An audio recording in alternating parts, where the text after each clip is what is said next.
to begin. All right, good morning. Thank you very much, Stella, for this introduction. Good morning, everyone, and welcome to BACP Business Education Webinar for December 5th, 2025. My name is Tom Ciesielski. I am the Deputy Commissioner at the Mayor's Office for People with Disabilities. Welcome, everyone, to the webinar that will be hosted by MOPD today. The title of today's training is Best Practices for Business Owners to Help Ensure an Accessible Environment for Customers. Can everyone see the screen? Stella, is this good? Yes, this is perfect. Perfect, thank you. We typically start our presentations at MOPD with an access check. What that means is for accessibility purposes, we speakers or panelists give a visual description the first time we speak. So I'm speaking now, so I will give my visual description. I am a white man with light gray hair, wearing a gray sweater today, and I'm working in my City Hall office.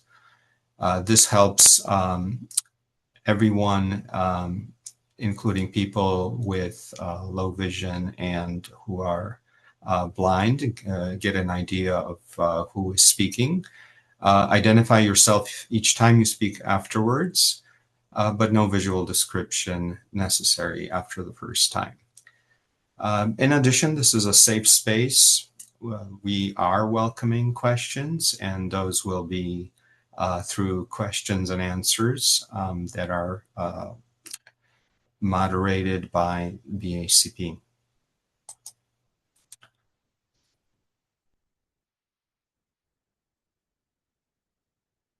Let's go to meet MOPD and your presenter. So MOPD is a department at the City of Chicago. The Mayor's Office for People with Disabilities has a commissioner, Commissioner Rachel Arfa. There are 2 deputy commissioners and a senior policy analyst. We are a department of almost 40 staff members. There are several units in our department, and those are Communication Access Team, Accessibility Compliance Unit, I'm part of that unit, Home Modification, Finance, Policy Administration, Disability Resource Unit, Career Center, and Training. And again, I'm the presenter. My name is Tom Ciesielski. I'm a Deputy Commissioner here, and I also supervise the Accessibility Compliance Unit. My workplace is City Hall, and I'm a licensed Illinois architect.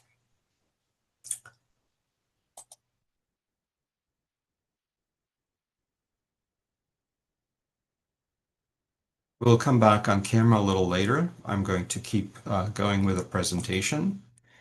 And this is our agenda today. First, the introduction to MOPD. We will also talk about the Americans with Disabilities Act at 35 years this year, and we will define disability, types of disabilities and types of accessibility. And next, we'll move on to the essential part of today's presentation, which is on physical accessibility primarily. And those are best practices for businesses, physical and other disability types, what to look for to ensure physical accessibility. We will talk about accessible customer parking and important common problems reported to the city by the disability community. And finally, I will share resources for businesses that need to rehab, alter, or add space or are constructing new buildings or spaces. Please note that our presentation is for informational purposes only. It's not meant to be legal advice or a comprehensive guide to disability. And please reach out to MOPD or your legal team or other disability resources if questions arise.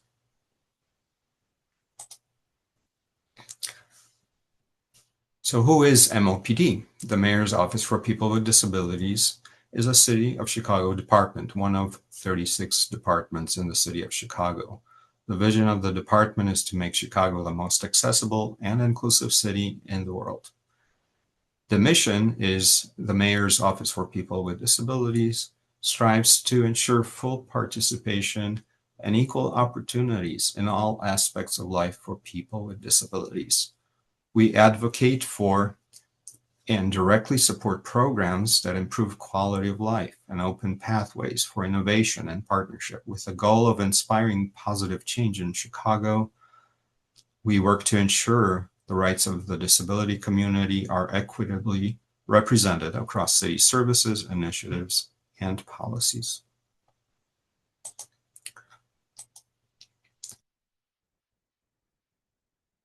The Americans with Disabilities Act of 1990. This is a law, federal law signed by President George H.W. Bush in 1990. This year, we are celebrating the 35th anniversary of this important civil rights law. The legislation is the foundation for equal access for people with disabilities. In July of this year, MOPD and the City of Chicago celebrated the 35th anniversary at Malcolm X College. There are 5 titles or parts of the Americans with Disabilities Act. Title 1 is employment. Title 2 is state and local government. Title 3, which is the most important title for this presentation, is public accommodations. Title 4 is telecommunications, and Title 5 miscellaneous. In the next slide, I'll talk a little bit more about Title 3 of the ADA. And what are public accommodations? Even though the word public is in this title, this part of the ADA regulates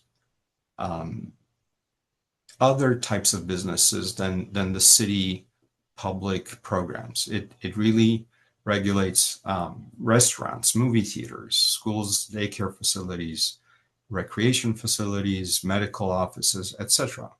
Any businesses and facilities that serve the public but are privately owned. So I'm quoting here part of the Department of Justice regulations, and I'll just read them to you for the purpose of explaining this further.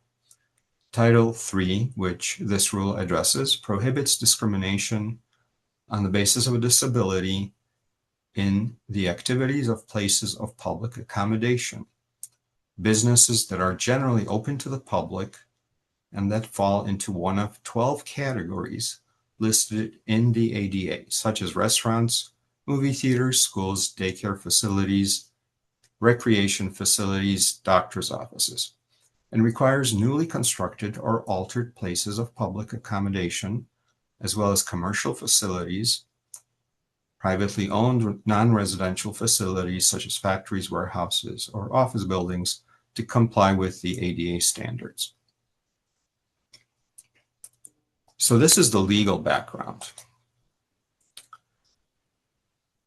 The law also defines disability, and maybe some of you already attended one of the MOPD webinars this year. We had, I believe, 3 previously, and some of this information was shared already, but it's important to, I think, repeat some of the 3 of these categories. So the definitions are as follows. The first part is, it is a physical or mental impairment that substantially limits one or more major life activities. And what are those activities? Major life activities, examples include body cognitive functions, movements, sensory functions, and tasks. So this would be sort of, I would say, what the public typically understands most about the definition of disability. But there are 2 more pieces to this. Another piece is a person who has a history or record of such an impairment. And examples include cancer that is in remission, history of mental health condition, and previous TBI. 3, a person who is perceived by others as having such an impairment. And examples here include a physical difference like scarring from a burn, assumption about having a mental health condition. I wanted to share this map with you because it is important to this presentation. The data collected here that we're sharing on this slide has to do with Chicagoans with disabilities. It was collected by the Department of Health in Chicago. More than 1 in 4 adults, 27% in Chicago, have a disability, same rate as in the United States. The map on the right is color-coded to show the percent population of adults with a disability. The darker blue and the darkest navy blue are the highest percentages. So as you can see through this map and the text, neighborhoods with the highest prevalence of disabilities include South and West Side neighborhoods. Half of those communities report having a disability. There are neighborhoods with most people with disabilities, and those are listed as Austin, Lakeview, Belmont, Cragen, Uptown, and Westtown.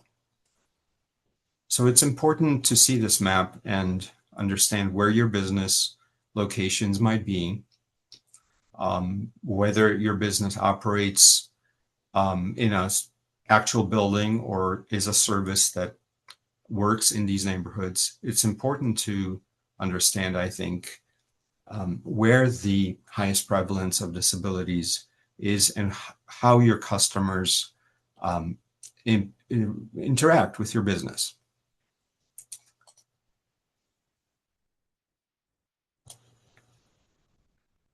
Let's talk about the topic of visible and invisible disabilities for a minute.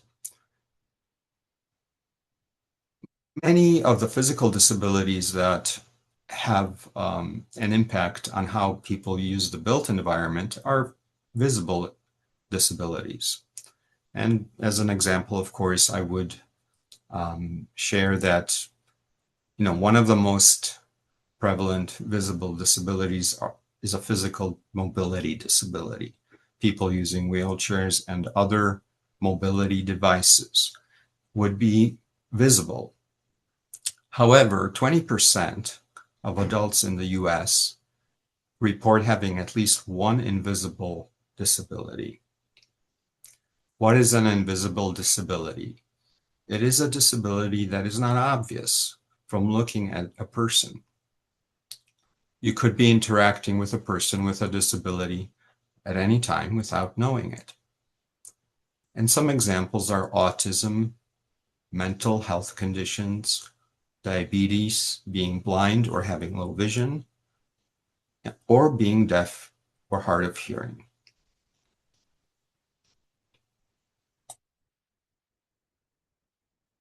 What is accessibility? Accessibility refers to the design of products, devices, services, or environments to be available and usable by everyone, however they encounter it. Why does it matter? First, it is mandatory under the ADA and state and local law. It benefits everyone to ensure that all people, regardless of their ability, can interact with the information or services you provide and participate in the activities that you organize. In case of businesses, it will be mostly services. The next two are more relevant specifically to businesses. The spending power of people with disabilities and their families is a significant market that businesses cannot afford to ignore. And finally, by including people with disabilities in their workforce and customer base, companies can ensure they are not missing out on a vast pool of employee talent and business revenue.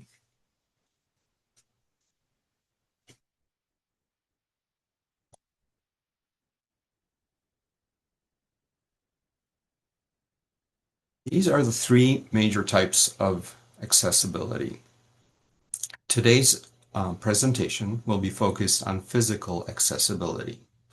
Physical accessibility is how we interact with our built environment. And built environment is many things. It's buildings, interiors of buildings, outside spaces in buildings. It is built environment outside of structures, for example, parks, recreation areas, playgrounds, anything really that people use in their environment. Two other important types of accessibility are communication, how information is shared and received, and digital, how we interact in digital spaces, such as on the internet. And as we all know, the digital and communication spaces are very important, and the digital spaces in our society is changing daily.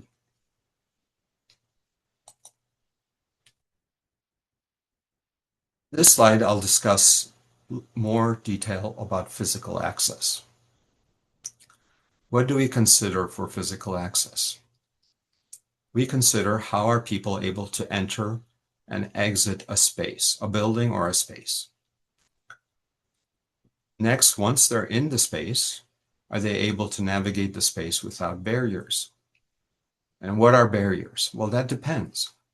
But as an example that is useful as a simple example, a barrier could be a door that is too narrow for a wheelchair user to pass through. A barrier could be a step into a storefront space, a retail space. A barrier could be a second floor without an elevator. And there are many more, and we'll discuss some of them a little later. Consider, can they utilize all features, including bathrooms, restrooms, water fountains, customer service counters, etc.? Are all individuals able to access the furniture in the space, such as tables, countertops, seating, etc.? Is there flexibility in how the space can be used? And here are some examples. Accessible doors and hardware, automatic door openers, accessible paths of travel, curb cuts at the street and curb ramps on sidewalks or inside buildings, and lowered accessible service counters, very important in many businesses. Platform lifts and elevators, accessible restroom fixtures, and interior and exterior ramps. There are many more. These are just some of the most prevalent examples. In the next slides, I'll talk a little bit about communication and digital access. So consider these. What written information is there? What auditory information is there? How are staff or individuals in the space prepared to communicate with individuals? Are there backup systems that can be used if technology is not working? For example, a whiteboard. And examples include American Sign Language interpreters, assistive listening devices, audio descriptions for people who cannot see text, augmentative and alternative communication devices, captioning, large print materials, video relay services, and whiteboards. For digital access, consider the following. How can you make the pictures, visual information accessible? How can you make the videos, visual and auditory information accessible? Are documents in format accessible to screen readers? Were considerations for accessibility made in design and text choices? And some examples are accessible fonts, And what this means is fonts, for example, that are without serifs are easier to read by people with low vision. Or size of fonts is important sometimes, contrast, etc. Alternative text on pictures.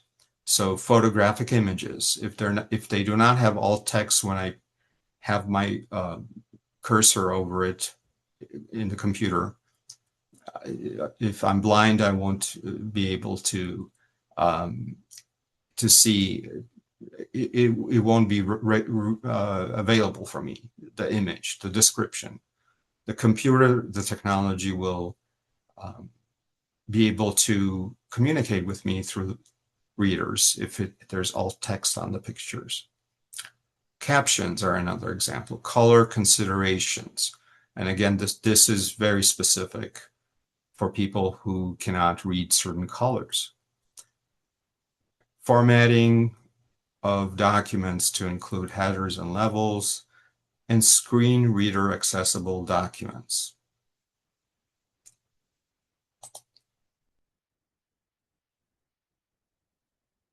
Next, let's talk about best practices for physical disabilities. This slide will describe laws and regulations which may be relevant and applicable to businesses operating in the city, operating in buildings or outdoor spaces.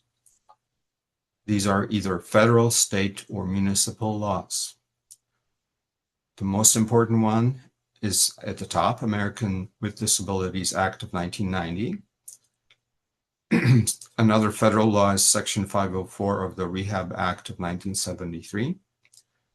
In the state of Illinois, we have Illinois Mental Health and Developmental Disabilities, Illinois Human Rights Act. Related to buildings and the built environment, we have Illinois Environmental Barriers Act, the EBA, with the Illinois Accessibility Code. The Chicago Human Rights Ordinance, that's municipal. And finally, the Chicago Building Code, also municipal and pertaining to buildings that are constructed, altered, added onto, etc. And our team, the team that I work on here at MOPD, primarily works with the Chicago Building Code. We do plan reviews to check for proposed building alterations or new buildings. Many times they are submitted through applications submitted to the city by business owners. The other one we work with quite a bit is the Illinois Accessibility Code, which is similar to the Chicago Building Code and the ADA.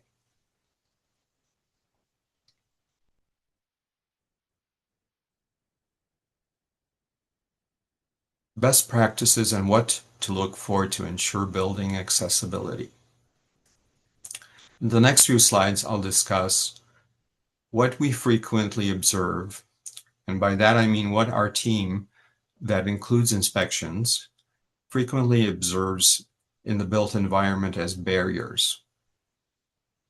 In some cases, these are barriers that are also parts of complaints from residents or the disability community. We receive many complaints every year about barriers that still exist in our buildings and streets that can be improved in order to provide equal access to everyone. So what do we look for? Before we even get into the building, is parking provided to the public, first of all? If it is provided to customers or the public, at least one accessible parking space must be provided. This is both a federal ADA requirement and also our local zoning requirement in the city of Chicago. Sometimes there is accessible parking space, but it lacks proper signage. It's not identified. And that's not good, because proper identification of a parking space for business is very important so that that space is reserved and not used by others who do not have the authority to use that space. There are very specific dimensions to accessible parking spaces. They're always larger than a typical space, and they include what we call an access aisle that is either 5 feet or 8 feet wide. You've seen them, they're striped. They're basically striped on the pavement to ensure that no one parks there. And it allows for example, a car or a van to pull up into the parking space and to use a ramp for a wheelchair user. So that access aisle has many functions. One function is that a ramp can be used for access from the vehicle to the pavement. And it's also a path of travel for a wheelchair user to get to the sidewalk and then to the building. What else do we look for accessibility? We look for level changes. Again, this is related to physical accessibility only. If a building has a step or more than one step, or if there is no curb cut in the street sidewalk, that creates a barrier for a wheelchair user or anyone using a mobility device, or even someone using a walker. There may be an exterior ramp in these situations to create a solution for a level change such as this, but oftentimes these are built with steep slopes, and that is what is noted here is 1 to 12, which is a maximum slope. What that means is that when you build a ramp, the slope or the angle of the ramp must be such that for each 1 foot of length, it can have only 1 inch of height. So it's 1 inch to 12 inches. Sometimes ramps are built without handrails. Sometimes they're just not built correctly and they collect water. They're difficult to maintain. So those are all possible barriers. And of these, I would say that lack of accessible parking or striping or designation is a pretty frequent complaint that this disability community shares with us.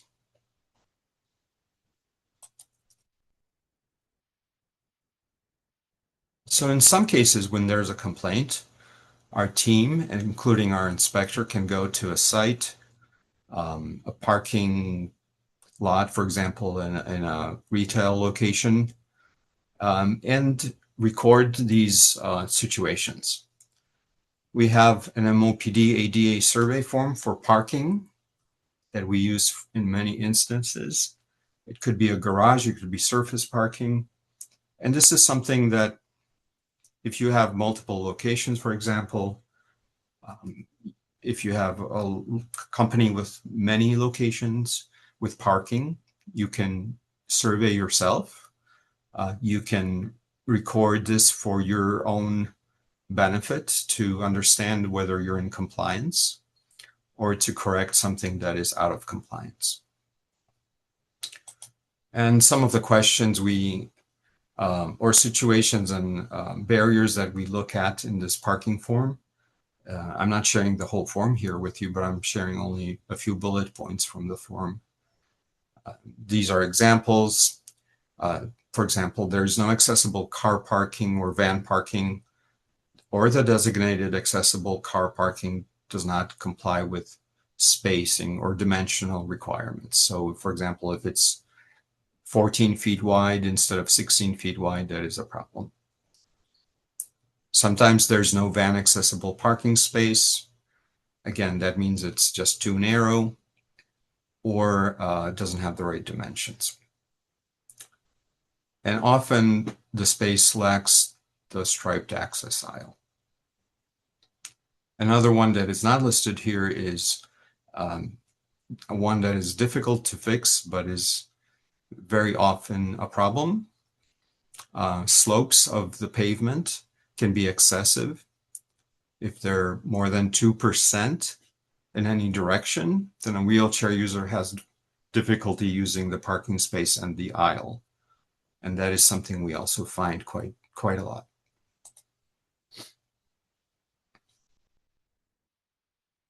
Next will be public entrances. Again, this relates to buildings, but it can also relate to outdoor spaces. For example, parks have gates or pathways. So does your business have facilities with these frequently observed accessibility barriers? First, is there a step up or down or multiple steps leading into the building, making your business inaccessible to people using mobility devices? We don't see this much in newly constructed buildings because, and I'll get to this again later, but newly constructed buildings must comply with the ADA 100% and with the building code. So in new buildings, we typically see stairs only for exit purposes.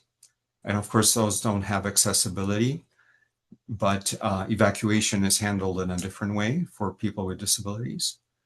However, in existing buildings, pre-ADA, pre-1990, and especially in cities like Chicago, New York City, and other older cities, we have lots of examples of buildings, storefronts that have steps. This can be remedied in many different ways. And in the city of Chicago, we've seen many examples of solutions for this. The doors into the building are too heavy, very frequently. This is a very difficult barrier to address. And by this, I mean it requires a lot of force to push open or pull open the door. This happens a lot with Chicago because we have outdoor conditions that are very extreme at times. We have wind pushing doors or pushing them or pulling them open, depends on the wind. And this is often very difficult to control. So we see a lot of buildings now have automatic door openers as a solution. Sometimes on very old buildings, we find barriers such as doorknobs on the outside or interior doors, rather than the accessible hardware such as levers. Another common one are door thresholds. It's actually a very low height, 1/2 inch, that can be navigated by a wheelchair user. So door thresholds in new buildings must be no higher than 1/2 inch. In addition, they have to be 1/2 inch high with beveled edges. So if we see building entrances that have higher than 1/2 inch thresholds, that's a barrier, that's a violation. Or if they're 1/2 inch high but are straight and don't have beveled edges, that is also something that is a barrier and needs to be replaced with a better threshold. So some of these are easy to fix, as you see, and some of them like door openers are rather higher expense items. Next, the public entrance includes an ADA lift to navigate a level change. So again, in the older buildings, a lot of times we see lobbies where there are interior stairs at the lobby, but also an ADA lift in order to help people navigate that level change. But frequently we get complaints that the lift is not working or closed for maintenance for a long time. This is, again, something that can be reported to us rather frequently, and we try to help businesses be aware of this problem. Customers with disabilities find it very frustrating to get into businesses or not be able to get into businesses that do have a lift or elevator, but they're not functioning. So the same thing, similar thing happens sometimes with the automatic door openers. While they are needed and important to have, and we encourage businesses to install them, they have to be maintained. Otherwise, they don't work, they break. The high use of these buttons operating the doors causes maintenance issues. So sometimes the public reports broken door operators that are, again, not being fixed for very long periods of time. Something that is often missed is signage. Customers rely on signage for wayfinding, and customers with disabilities rely on directional signage if one of the doors is not accessible. So there are still examples, and this is acceptable, where the main door cannot be modified. Say it's a historic building or something else causes the main entrance not to be modified to be accessible. There has to be directional signage telling people, customers, to where to find the accessible entrance. If it's a larger building, it could be just half a block away at a different side of the building, could be around the corner, but there has to be signage. And the accessible entrance, if it's one of many entrances and it's the only accessible entrance, must also be identified. And this is a simple decal on the glass typically that looks, I'm sure is very familiar to you. It's a dark blue background with a white wheelchair symbol. It's called the ISA. It's called the International Symbol of Accessibility. That's what identifies accessible entrances, accessible elevators, and other features. And this is not only in buildings that the accessible signage, directional signage, is not just an issue for existing buildings, but even newer buildings that might be undergoing repairs or rehab and are closing their doors temporarily for construction purposes. That signage is very important.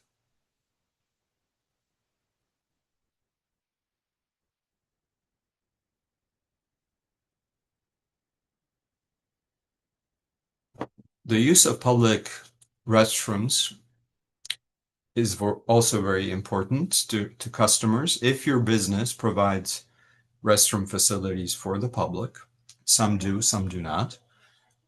Does your business have facilities with the following frequently observed accessibility barriers? If they are present, it's always good to have a checklist and keep checking for what needs to be remedied. Here are some examples. There is no wall-mounted signage with raised letters in Braille identifying the restrooms. So these are signs at the door latch that are required by the ADA and also building code that identify a room number or a room name. It has raised letters. Those are sometimes called tactile characters that people with low vision or who are blind can read with their hands. And those who know Braille can also read them. This is actually mandatory, but is sometimes missed.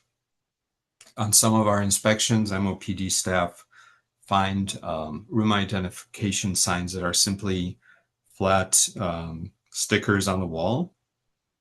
Those definitely don't work for this purpose. Similar to the building entrance, the doors into the restroom may be too heavy. Again, excessive force is required to push or pull. A person in a wheelchair will have difficulty opening a door or pushing it if it's more than 5 pounds of force. The 5 pounds is the maximum for an interior door. In a restroom, the sinks, lavatories do not have required knee or toe clearance for a forward approach. Forward approach is how a wheelchair user has to approach certain elements in a building, in a facility. In this case, to use a sink, you have to have knee space and toe clearance underneath the sink to be able to pull up and use the faucet and the sink. The top of the lavatory is more than 34 inches above the floor. This is also sometimes found in older buildings where it's 36 inches high. That is too high for a wheelchair user. Similar to this height is the height of the mirror. Mirrors, if they are located above sinks in bathrooms, cannot be more than 40 inches above the floor. Operable parts of certain elements in the bathroom and anywhere really have to be no more than 48 inches above the floor. In bathrooms, those are elements such as hand dryers, paper towel dispensers, and in some cases, toilet paper dispensers if they're mounted higher on the wall. Every restroom has to have an accessible, at least one accessible fixture of each type. That includes toilets, and if it's a multi-stall toilet restroom, this one accessible toilet stall has to be 60 inches wide minimum so that a wheelchair can turn around. The 60 inches is similar to the 60-inch diameter turning space that is required in small spaces to be able to turn around properly in a wheelchair. And we're talking about manual wheelchairs. More and more people are using electric wheelchairs or scooters. So the standards for this minimum interior space, these standards are changing. And rather than getting smaller, these spaces will get larger by a few inches.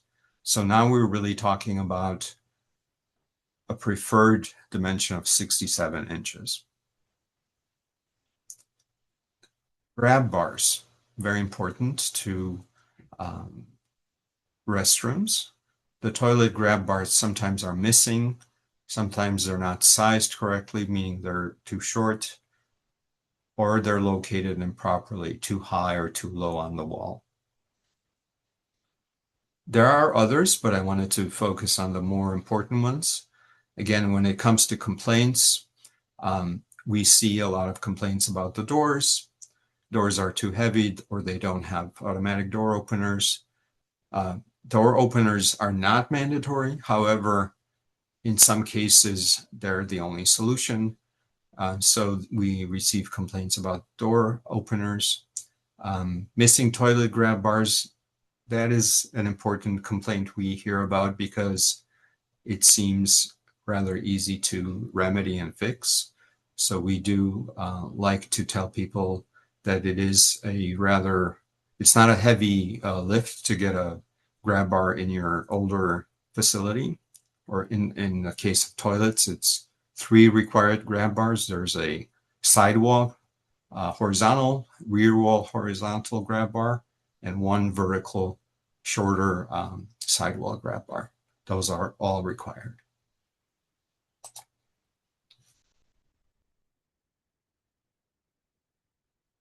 So some businesses, many businesses in the city, have experienced construction projects, rehabs, or alterations, right? So what about those businesses and buildings?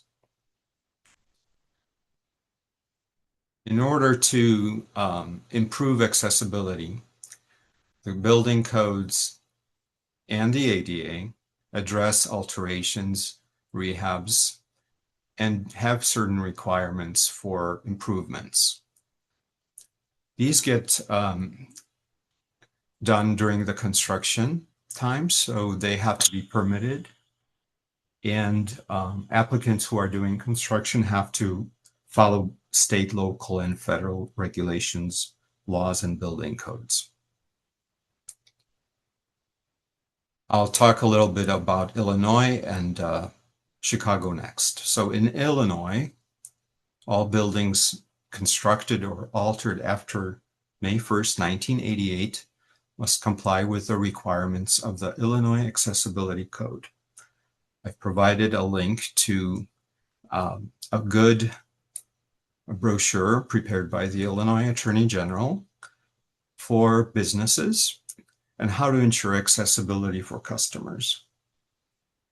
And again, as I stated before, our team at MOPD reviews plans and proposals for new buildings and alterations as well. And we look at the Illinois Accessibility Code on a daily basis. In the city of Chicago, businesses have to comply with the requirements of the 2019 edition of the Chicago Building Code or the Chicago Building Rehabilitation Code. In addition, you must follow all regulations pertaining to building permits and city ordinances. Below is a link to the Chicago Department of Buildings and their various permit programs. I'm not going to get into that because perhaps there will be in the future or has been in the future a presentation by the DOB. But I will say that there's a variety of permits that is available to applicants in the city and depends on the scope of work. There are permits that are called express permits that work for small projects that are just repairs. And there are full standard plan review permits that require detailed plans prepared by an architect. And some of you on this call perhaps have gone through that process. Finally, there's the federal ADA. Under the federal ADA, just like under the building code, newly constructed buildings must be accessible. And existing buildings, and this is actually specific to the federal ADA, business owners must remove architectural barriers on an ongoing basis in existing buildings. So the slides before this one, which discussed possible barriers in your buildings, should be looked at on a regular basis and removed because the law requires business owners to understand what barriers they might have in their buildings and to remove them. Now, this removal is mandatory, however, only when it is readily achievable. And this is a term that the federal law defines. And what they mean is that barrier removal should be easily accomplishable and able to be carried out without much difficulty or expense. So there are various thresholds that may trigger barrier removal, such as construction. But even without construction projects, the barriers that are easy to remove without much difficulty or expense have to be removed under the federal law. And again, going back to the previous slides, those would be examples such as grab bars. Removing the barrier of lack of grab bars is simply installing 3 grab bars in a toilet stall. And that would be something that the federal government would look at if there was a complaint. They would look at whether or not that was accomplished because, you know, in my opinion, they would say that that is one of those readily achievable barrier removals.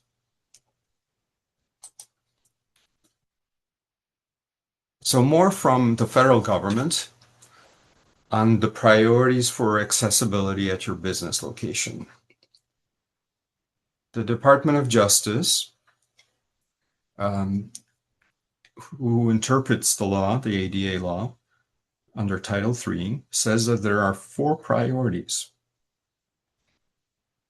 Priority 1, as you might expect, is an accessible approach to your building or facility and an accessible entrance. Simply getting your customers and the public through the door is the most important priority. Now, this is not as simple sometimes as providing an accessible door or a ramp at the door if there are steps, because the accessible approach should include sidewalks, should include curb ramps, as well as accessible parking spaces if you provide public parking.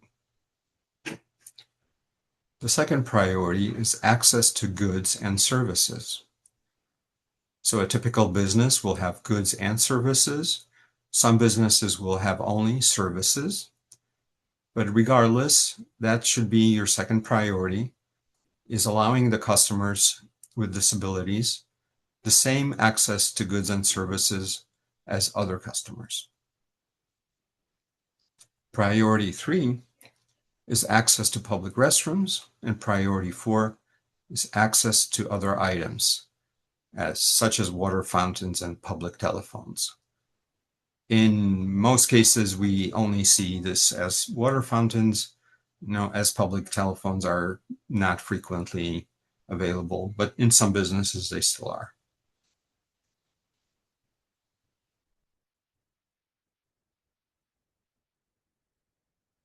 I'd like to talk a little bit about other disabilities and best practices for businesses to serve people with disabilities who are deaf or hard of hearing. So this has to do with communication, of course. A deaf individual may let you know how they prefer to communicate. It's important to make yourself and your staff in a business aware of different ways of communicating. So the examples of effective communication would be notes on a phone, writing notes with pen and paper, speaking, lip reading, or using sign language. This is the way a deaf individual may communicate in several of these ways or only one of these ways. Not all people with hearing loss can read lips. And in addition, only about 30% of the English language is visible on the lips. So in this case, if someone is using, who is deaf, is using disability to lip read, it's important to have a visible mouth and face. Make sure you are facing the individual. Do not cover your face with a hand and speaking, and always speak directly to the individual.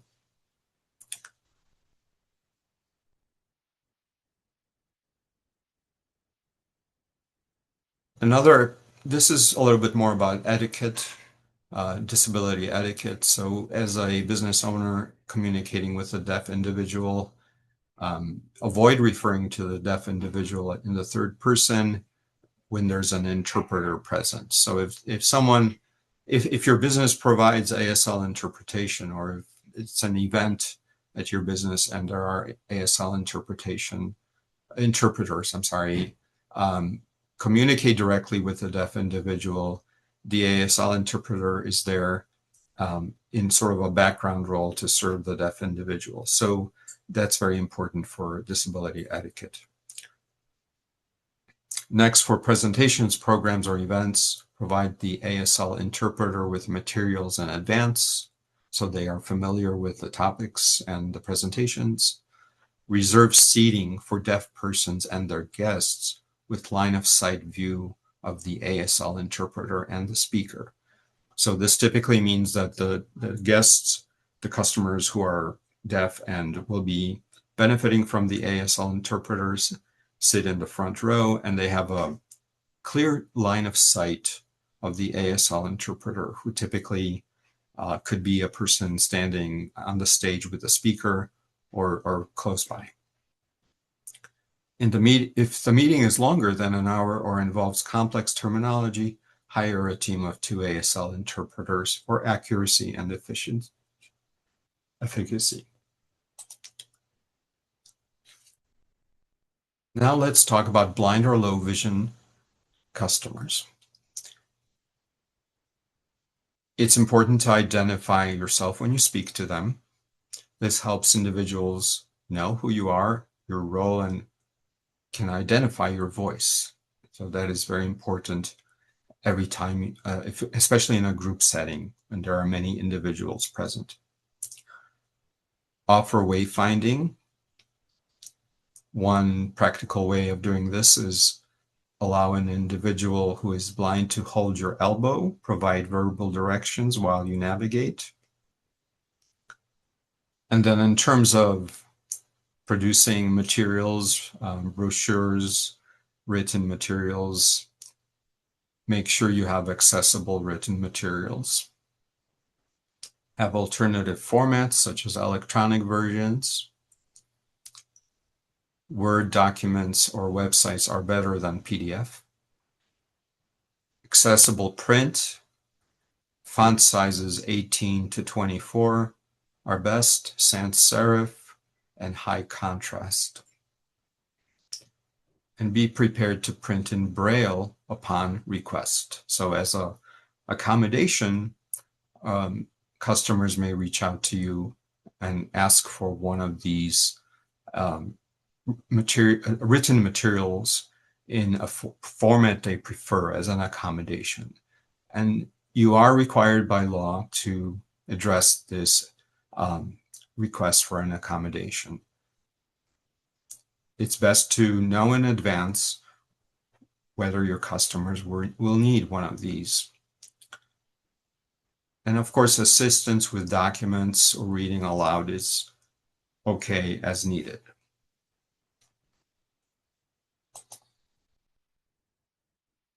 Now, some of you may have seen individuals with disabilities come into the business with service animals. Service animals are very important for people with various abilities to help them navigate the built environment. So the ADA does define service animals, and this has to be a service animal that helps an individual do something directly related to their disability. The city of Chicago allows service animals in Chicago public facilities and public spaces. Sometimes you are able or you want to ask about the service animal if there's a need, if the need for a service animal may not be clear to you. So the U.S. Department of Justice will allow two questions. The first question is this a service animal required because of a disability? And the second question is, what work or task has the dog been trained to perform? Those are the only two questions that are allowed. It's important to know that vest or identification of the service animal are not required.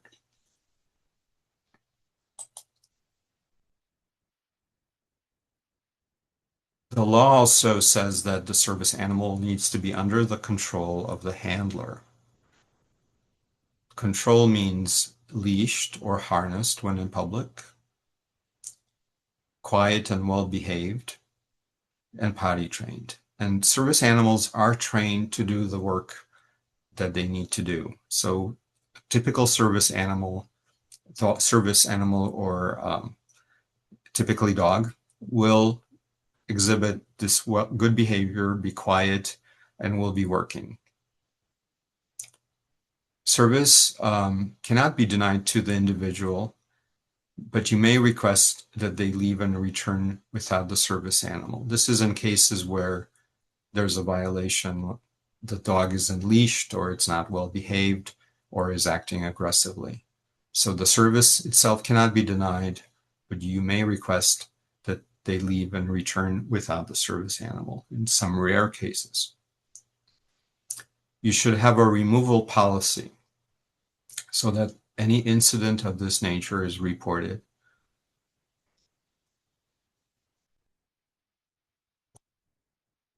And some frequently asked questions about service animals are as follows. Can I pet a service animal while they are working? And the answer is no. Service animals need to be able to focus on the tasks they are trained to do. Are emotional support animals the same as service animals? The answer is no again. Emotional support animals are not covered under the ADA. Are service animals allowed everywhere? The answer is pretty much yes, but there are some restrictions to where service animals are allowed, including zoos and hospitals.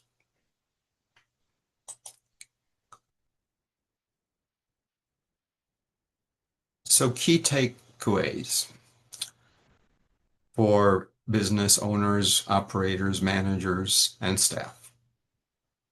First, be respectful. It's important that it matters how we talk about disability. So this includes respect, disability etiquette, and treating customers with disabilities well and understanding their needs.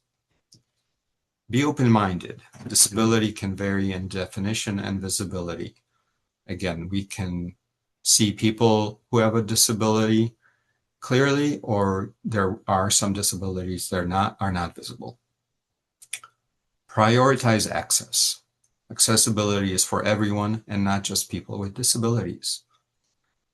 What this means often is that if you prioritize an accessible entrance to your facility, many different people will benefit from this.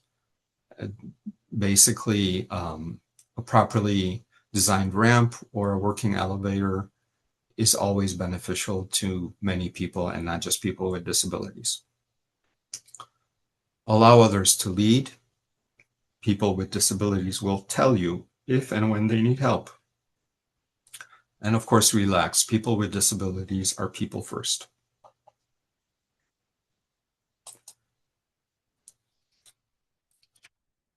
The next slide may be important to some businesses or many businesses that either want to take advantage of certain tax credits in order to either improve physical access or to help their staff. If there are staff persons, members of the staff who may have a disability. So there are two main federal IRS credits.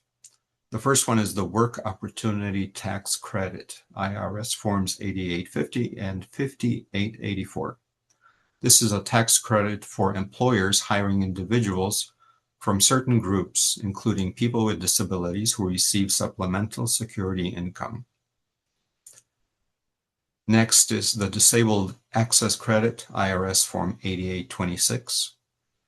And this credit assists small businesses in accommodating employees and customers with disabilities. The business can list expenditures above $250 made to provide access to people with disabilities when such accommodations are required to comply with the ADA. There's a maximum credit of $5,000 per year. And you can check the IRS form and website for more information on who qualifies as a small business. I believe there are limitations to revenue, annual revenue, and other limitations. What can this tax credit be used for?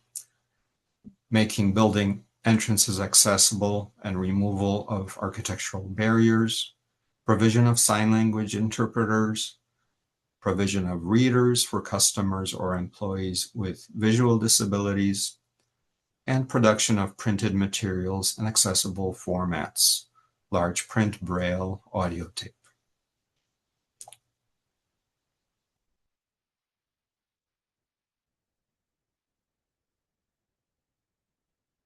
On this near almost final slide, I'm listing some resources that can be beneficial and useful to your business for a variety of reasons.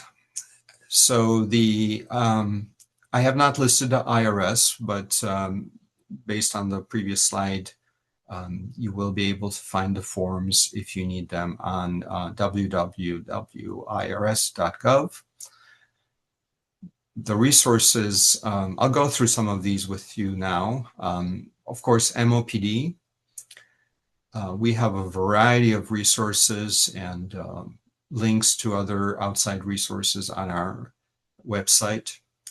It is the chicago.gov website, and under departments, please go to MOPD. For federal assistance and advice, including technical advice, specifically about architectural barriers, about even building elements, you can go to the U.S. Access Board. They're located in Washington, D.C. They publish the ADA standards for accessible design, and they also offer lots of great guides and publications, visual guides to the ADA requirements. They even have videos posted on their website explaining lots of different barriers in buildings and explaining how people with disabilities use buildings. This is a very important website I would recommend very much. For more legal matters and specific legal text of the ADA, please go to the Department of Justice Civil Rights Division.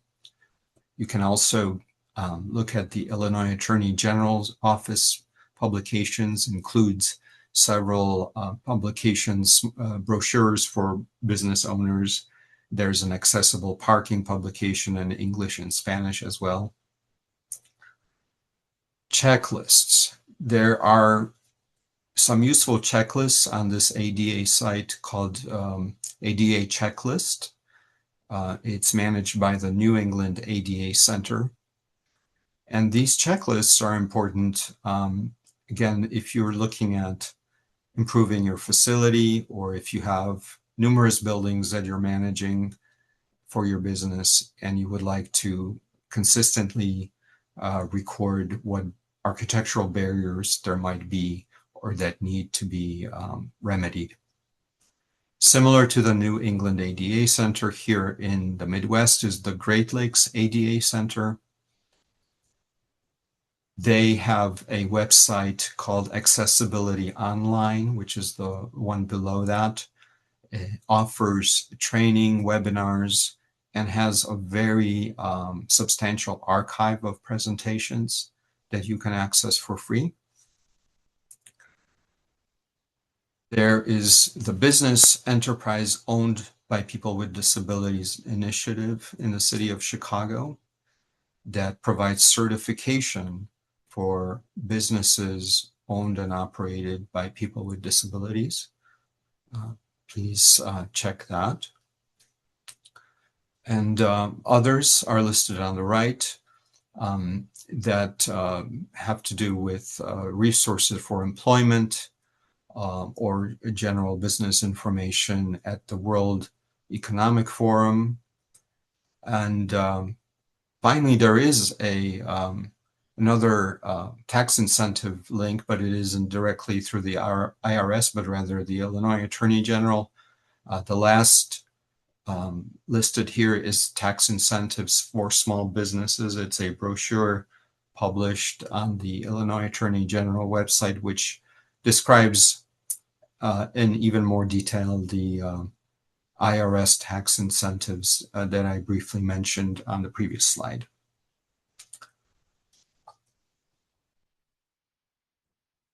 So this concludes my presentation. Thank you very much for listening, and hopefully the information I shared with you over the past hour will be helpful to you, but I am sure you will have questions. These are our phone number and email at MOPD and social media. Please reach out as needed with questions. And if there are any questions here during the webinar, I believe we have some time left over to go over them. And at this time, I'll try to go back on camera.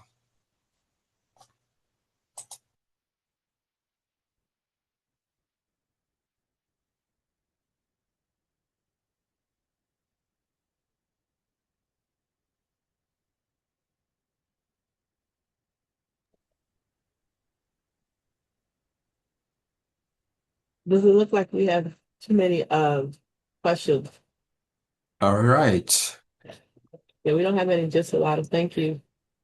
Well, thank you again, and thank you for everyone who attended. I look forward to any questions by email as needed, and I hope you all will benefit from the information we shared with you today. Thank you to everyone who attended today's webinar. Thank you to Thomas for today's presentation. If you are part of the BACP Entrepreneur Certificate Program, your account will automatically be updated within 24 hours. Today's webinar was recorded. You can watch today's webinar and past webinars on our YouTube channel at youtube.com/Chicago BACP. Thank you again, and everyone have a great weekend.